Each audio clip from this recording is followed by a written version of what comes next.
Hello, I'm Raghuveer Pandit, Assistant Professor from Department of Electronics and Communication Engineering, SDMIT Ujire. Today we are going to discuss direct sequence spread spectrum systems from Module 5. The content is prepared from the textbook Fundamentals of Communication Systems by Prokis and Salehi. Direct sequence spread spectrum systems. The model of direct sequence spread spectrum system is as shown in figure. Binary data sequence BK is given to the polar NRZ level encoder. The output of the encoder is V of t is then multiplied with the carrier signal or PN signal C of t, which is generated from PN code generator. The product V of t into C of t is then given to the binary PSK modulator along with the carrier AC cos 2 pi FCT. The output of the binary PSK modulator is X of t. The incoming binary data with bit rate of R Hz and bit interval of TB seconds is multiplied by PN sequence with bandwidth of W Hz, which is used to spread the binary data to W Hz. The spreading of data with PN sequence is as shown in figure. The first figure represents the time domain representation of PN signal, data signal, and product signal. The second figure represents the frequency domain representation of data signal, PN signal, and convol signal. In figure 1, signal 1 represents the PN signal. This PN signal will be having an amplitude of plus or minus 1. The smallest duration in the signal is called as chip. The duration of this chip is called as TC. The second signal represents the data signal. This data signal is also having an amplitude of plus or minus 1. And the duration of this data signal is TB. The third signal is the product signal, is the multiplication of first signal and second signal. The second figure, the first signal represents the frequency domain representation of data signal, V of F. V of F will be having bandwidth of R Hz, or its bandwidth extended from minus 1 by TB to 1 by TB. The second signal represents the frequency domain representation of carrier or PN sequence. It is having a bandwidth of W Hz, or the bandwidth will extend from minus 1 over Tc to 1 over Tc. The multiplication in time domain will become convolution in frequency domain. Therefore, we are going to convolve V of F with C of F. By doing this, the R Hz data bandwidth will be convolved with C of F, which is having W Hz. The resultant signal will be having more than W Hz. The product V of t into C of t is then given to the BPSK modulator. The first signal represents the product signal. The second signal represents the carrier signal AC cos 2 pi FCT. The third signal represents the multiplication of first two signals. When the product signal is having amplitude of minus 1, carrier signal will take the phase angle of 180 degree. When the product signal is having plus 1 amplitude, carrier signal will take the phase of 0 degree.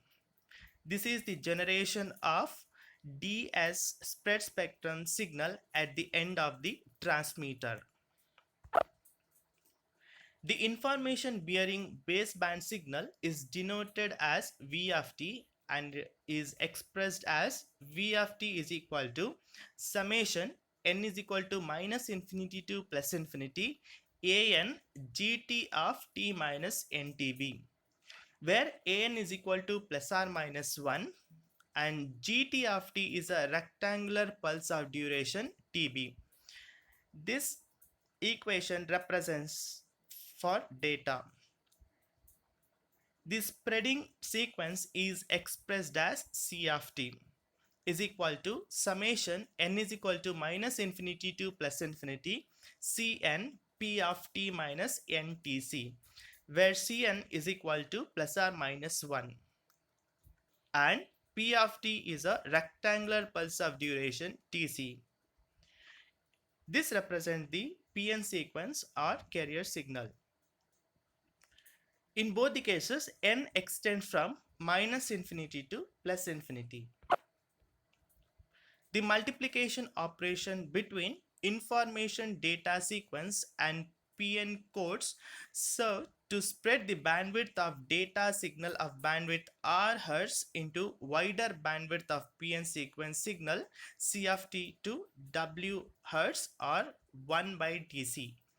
The product signal V of t into C of t is modulated by carrier AC cos 2 pi fct and generates the DSBSC signal, which is U of t is equal to AC V of t into C of t cos 2 pi fct.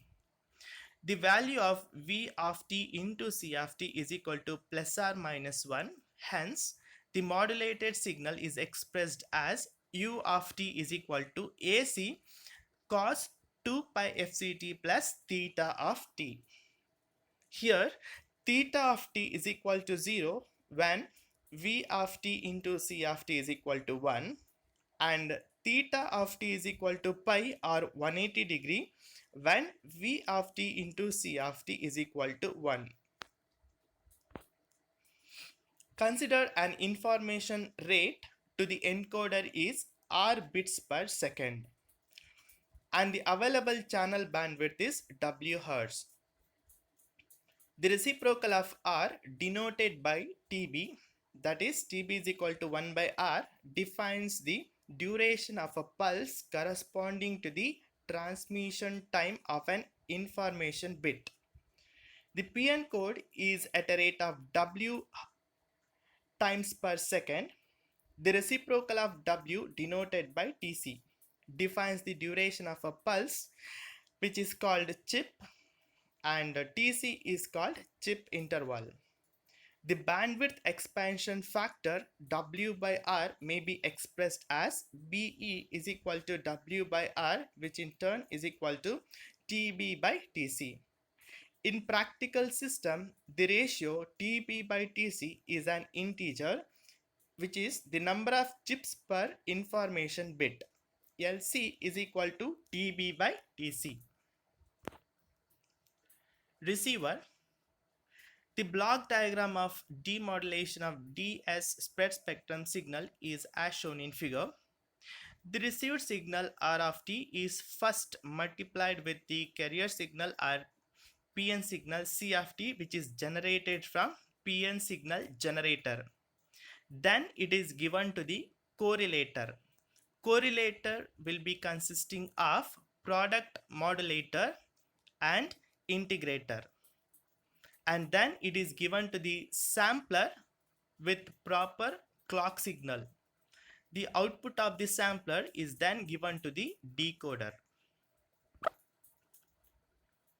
The received signal is multiplied with locally generated PN code, which is synchronized with transmitted PN code.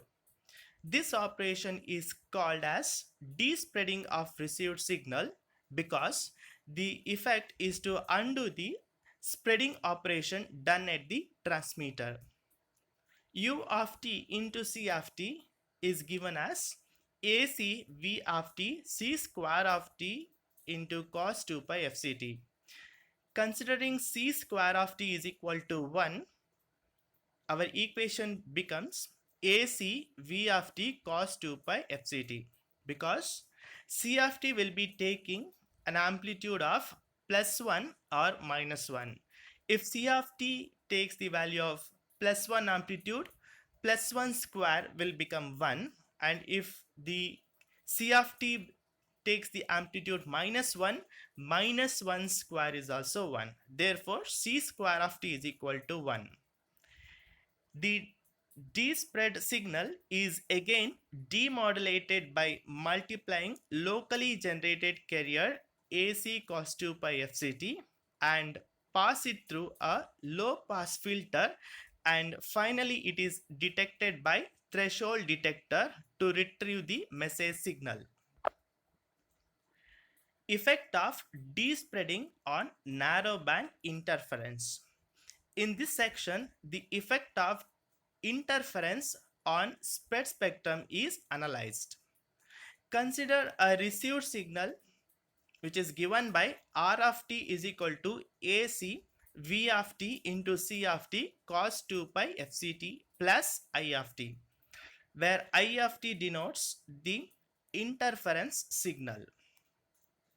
After multiplying the received signal R of t with C of t, it yields AC V of t into cos 2 pi fct plus I of t into C of t. Here, the first term will be having a bandwidth of R hertz, that is AC V of t cos 2 pi fct will be having bandwidth of R hertz, and interference or noise signal I of t into C of t, which will be taking a bandwidth of W hertz, wide bandwidth. The D-spreading effect on interference signal I of t is further spread the bandwidth to W hertz. The desired signal is demodulated by a matched filter or correlator with bandwidth R hertz. We'll end the session at this time. Thank you.